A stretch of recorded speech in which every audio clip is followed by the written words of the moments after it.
number, and accordingly we manufacturing job specification is prepared for each customer's each part number.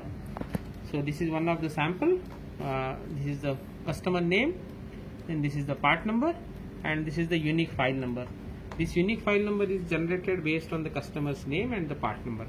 See, like in this case it is M36, where the M stands for the first letter of customer name, then 36 stands for the 36th customer whose name starting with M, then X is dummy, 15 stands for 15th part number for this customer, and B stands for the revision level of this particular part number. So this is a unique file number, and which gives all the technical specifications for this part number. This is having all the technical specification, like what is the layer of the job, FR4 material, thickness of the laminate, then the base copper thickness, then this is for the drilling section, what is the drill diameter, what is the finish diameter, what are the PTH, NPTH and the tolerances, the number of holes. This area is for the inner layer and outer layer photo printing area. This is the plating area where the 25 micron inside the hole surface, 135 micron HL thickness and solder mask and its color. The next one is the tab gold area, where the tab, if there are any tab golds, then that will be defined over here. In this job it is not there. This is the copper area which is required for the plating people to calculate the currents. This is for the screen printing area, where the legend, hole filling, carbon, peelable and its requirements are mentioned. Here are the logo related information, on which side the customer's fine lines logo is to be printed. This is the sheet area and sheet utilization area, and there are some remarks. So this is the manufacturing job specification. This becomes the job traveler once this is released from the engineering. It is prepared by the engineering, then engineering head will sign it, and the QA manager will authorize these specs. Once this is done, this becomes the job traveler and it moves along with the panel. This, if any differences are there, if any variations are there in the inputs, engineering person will raise the query to the customer, and only after approval the queries, they will start the job. As a standard practice, we do not alter the Gerbers until and unless it is approved by the customer. We have all the processes are done over here. All the BBT programs, all the electrical testing programs are prepared by the engineer. The respective people will have the file number, and if any changes are there in the file number, they will issue a revision change notice to the respective department, like production planning control, production and QA. We have a good backup system. First of all the engineers will take their backups in their own systems. Once that is done daily, the weekly backup is taken in the external hard disk at the manager's desk. Once that is done, every month the external hard disk backup is taken, and which is kept outside the factory premises. So that is the one biggest thing, that we keep all the backups available with us for any retrieval of the data. Revision change, we withdraw all the inputs from the shop floor, and those are backed up into the engineering PC. Whenever customer requires old revision PCB, then that data will be retrieved from the backup hard disk, and that will be issued to the shop floor. Till that time, the old revision data will not be available on the shop floor, only the latest revision will be available.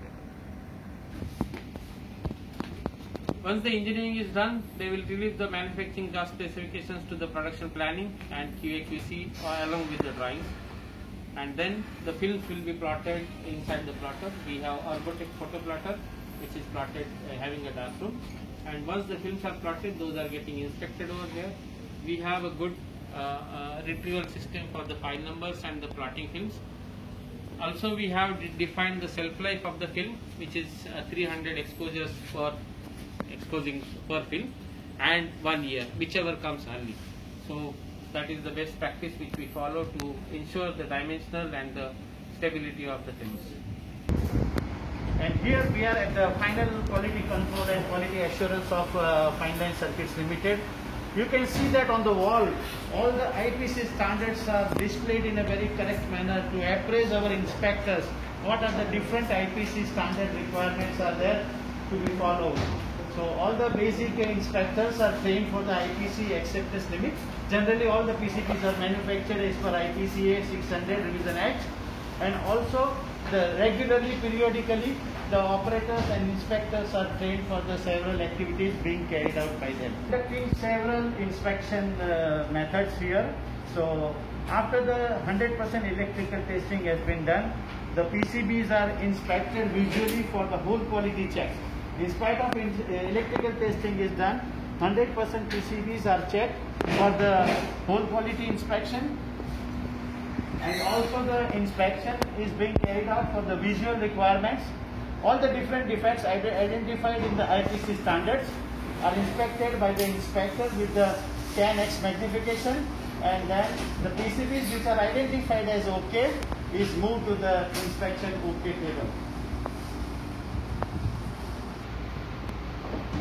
As a standard practice, after the 100% inspection is being carried out by the QC inspectors, we have a quality assurance department where entire product has been inspected on a sample basis to ensure the reliability of the PCBs as well as the dimensional checks and the varieties of other checks to be done.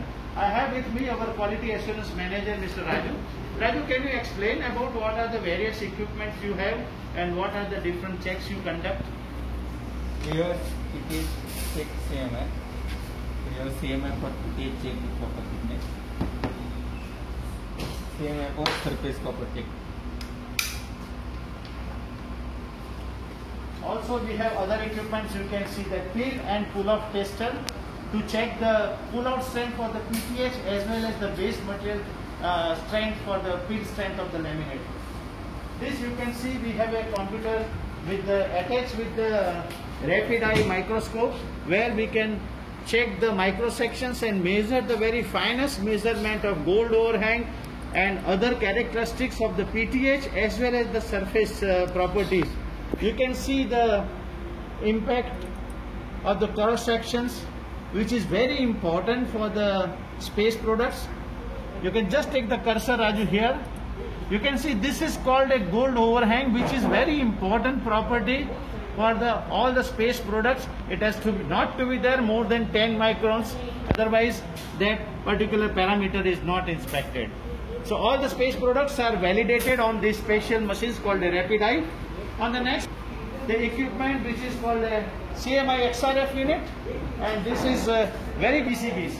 This is one of the key equipment where the thin layer thickness can be measured, gold thickness, nickel thickness, immersion tin, immersion silver. All the different surface finishes can be measured here and can be reported to customer in accordance to their requirement. Other than this, we have a lot of other reliability tests we conduct every day. All the multi-layer PCBs, we make micro sections. Here are the micro section daily.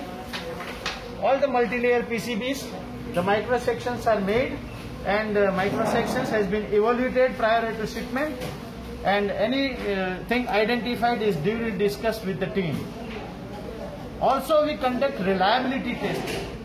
Every batch we conduct a thermal shock test at 288 degree 10 seconds for 3 times, and after the thermal shock again the micro section has been prepared and the evaluation has been carried out. Along with my QA team works out a quality report, and that quality report goes along with the PCBs to the customer. This is what the function of the QA. You can see this board is completely soldered with the thermal shock test, and after the shock we have taken out a test coupon, and then we have generated a micro section from that to ensure the inner layer junctions are proper, the inner layer copper thickness are proper, and the varieties of property which are required. You can see on this picture all the different characteristics of the micro section has been evaluated in a very depth manner, deeper manner before we release the product to the customer and we ship out this material. This is what all about final QC and QA. Very important phenomena is that you can see the various equipments in the quality control and quality assurance department. It is very important that these instruments are calibrated in a timely manner. We have an AMC with the external body to calibrate the equipment. They come down and do the calibration for all the equipment here. And like equipment like CMI XRF, we have a contract with the Oxford and we get it done through our AMC. You can see the text on the top of the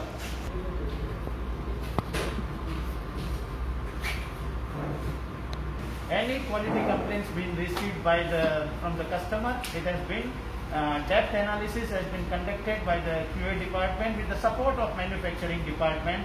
An interim reply has been identified within 48 hours and the final 8-day report has been submitted within a week to 10 days time to the customer.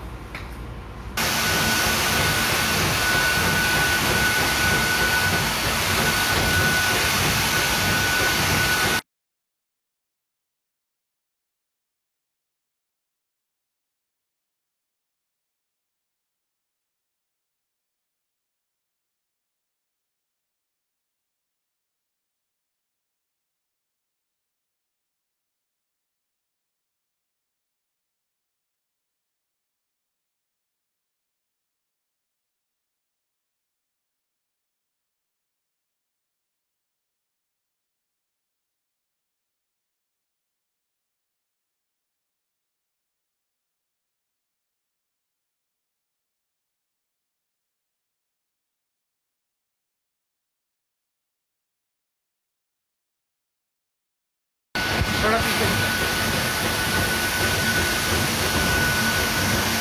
is our CNC drilling department where we have the Kotara drilling machine, 6-spindle fully automatic control, and these machines are having all the sensors inbuilt inside the machine. Any drill bit broken, they will identify clearly. Any wrong drill bit placed by the operator, the machine will identify it on hold. So it's all controlled by the software and there is no manual intervention of the operator. He has to select the file number program and he has to put the correct drill bit into the cassette. Even if he makes any error, the machine will identify that the drill bit is wrong or it is broken. And the things are controlled with the job traveler. Again they will have the file number. The same file number they will be taking it to the program which is given by the engineering. These are the tool numbers and the drill program. So they will verify the program along with the job traveler and start the manufacturing of the PCB. They get the job specification for the new job. The operator will drill only one panel. That is called as first article for the drilling. The first article is been offered to the QA and QA will verify all the holes inside the QA will verify the first article for all the holes and then they will approve the first article is approved. Also the first panel, we have the first article. It will be printed, the first article on the panel, and this masterpiece will be stored permanently for reference. Whenever there is a repeat job, the operator will start drilling and every bottom panel they will verify with this first article on the lighted table for any missing drill or any extra drill. Based on the first article, they will take all the spindles for the bottom panel and then only the job will be forwarded for the further process. We have excellent drilling parameters control. Also the drill bit management where the number of fit counts are mentioned in the SOP and there are only 2 regrindings which are done. For 6 layer and above, only the new drill bit. For 4 layer, 1 regrinding and for double side only we use the second regrinding. After that there is no regrinding. So controls are done and every drill bit will have the color coding on it for the new drill bit, first regrind and second regrind. SOP for regrinding it will be